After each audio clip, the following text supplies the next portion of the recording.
magkakaroon na rin siya ng branch sa Quezon City, kaya punta kayo. Kung sakasakali po ba invite kayo ni Diwata doon? Siyempre naman, kasi in-invite ko rin siya, ninang siya ni Talia sa Ay, grabe oh. Kaya, mano ka na, mano. Kinakabahan tuloy ako. Kasi malamang ang mga ninang niya, mga big time, di ba? Parang kinakabahan tuloy Hindi, ako. as in, hindi importante regalo, basta pumunta ka masaya na. Yun no? Ay, di ba? Ninang ka pala ng alaga namin yung unang pabayan. May Gcash ka ba? Sana oh. Bless ka na, bless. Dali na, dali. Ay, guys, Bless Ninang. Isasend ko na ba yung Gcash number? Char lang.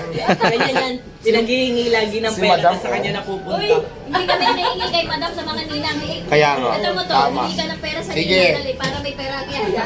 Ayaw na, nangihingi yan, tapos inaabot dyan, parang naturuan. Kaya eh. Laging kasama. Okay na ba yung security ni Madam? Mali. Lalabas na ba kayo? Sige, ayusin ko lang. Mamaya na lang tayong gabi kung Oo, kasi ano busog, din, ang dami ko na sayang din naman. Nasira po yung diet. Kawayan natin ang mamalang sipo sa subo lang tayo, no? Ano, gender reveal ka.